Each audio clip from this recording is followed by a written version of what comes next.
গাজীপুর টঙ্গীতে চাঞ্চল্যকর দুই শিশু হত্যা নিয়ে আরো জানাতে যুক্ত আছেন আমাদের সহকর্মী নজরুল ইসলাম। কথা বলবো তার সাথে।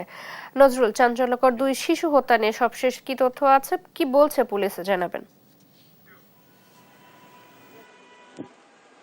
আপনি যেমনটা বলছিলেন, আপনি জানেন যে গতকাল সোয়া 5টার দিকে কিন্তু গাজীপুরের টঙ্গী পূর্ব আরিসপুর এলাকায় কিন্তু একটা নৃশংস ঘটনা ঘটেছে। সেখানে কিন্তু 8তলা একটি ফ্ল্যাটের মধ্যে 3য় তলায় কিন্তু আপনার দুটি অবুঝ শিশুকে কিন্তু হত্যা করা হয়। সেই হত্যার পর কিন্তু আপনার এলাকায় কিন্তু সাধারণ মানুষের মধ্যে ব্যাপক চাঞ্চল্য সৃষ্টি হয়েছে। এই নিয়ে কিন্তু আপনি জানেন যে রাতে কিন্তু পুলিশ এখানে জয়দেবপুর পূর্ব থানা পুলিশ ঘটনাস্থল থেকে কিন্তু আপনার শিশুর যে মা রয়েছে, অর্থাৎ দুটি শিশুর যে মা, তাকে কিন্তু জিজ্ঞাসাবাদের থানায় এনে জিজ্ঞাসাবাদ করা হয়েছে। সেই জিজ্ঞাসাবাদে কিন্তু তিনি মধ্যরাতে স্বীকার করেছেন পুলিশের কাছে যে তিনি তার সন্তানদের নিজ হাতেই হত্যা করেছেন এবং তিনি যে আলামত হিসাবে যেটা উদ্ধার করা হয়েছে বটি দিয়ে তিনি কুপিয়ে হত্যা করেছেন, এরকমটাই কিন্তু জানিয়েছেন।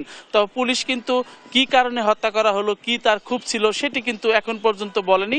সেটি কিন্তু আলোচনা সাপেক্ষে এবং সেটি তদন্তের পরে কিন্তু এরকমটাই বলবেন জানিয়েছেন। তো আপনি জানেন যে এই ঘটনা নিয়ে কিন্তু টঙ্গী এলাকায় অর্থাৎ পূর্ব আরিসপুর এলাকায় কিন্তু চাঞ্চল্য সৃষ্টি হয়েছে এবং এই ঘটনা নিষ্ঠুরতম ঘটনায় কিন্তু আপনার সবার মুখে মুখে কিন্তু ঘটনা কিন্তু সবাই বলা বলি করছিলেন যে এইভাবেই কিন্তু যে গাজীপুরের যে পূর্ব আরিসপুর এলাকায় অর্থাৎ সোয়া 5টার দিকে যে ঘটনাটি ঘটেছে, সেই ঘটনার পরিপ্রেক্ষিতে কিন্তু তাৎক্ষণিকভাবে পূর্ব থানার যে পুলিশ কর্মকর্তা রয়েছেন তারা কিন্তু ঘটনাস্থল থেকে কিন্তু আপনার তার মাকে এবং তার বাবাকে জিজ্ঞাসাবাদ করার জন্য মানে এই আপনার থানায় নিয়ে আসছেন এবং থানায় নিয়ে এসে জিজ্ঞাসাবাদের পরে কিন্তু ওনার যে শিশু দুটিকে হত্যা করা হয়েছে তার মা কিন্তু মধ্যরাতে স্বীকার করেছেন। তবে বাবা কিন্তু এই ব্যাপারে একটি পূর্ব থানায় কিন্তু একটি মামলা দায়ের করেছেন, সেটা কিন্তু অজ্ঞাত আসামি করে কিন্তু মামলা দায়ের করেছেন। তো এই ঘটনায় আপনার থানা সহ আশপাশের এলাকায় কিন্তু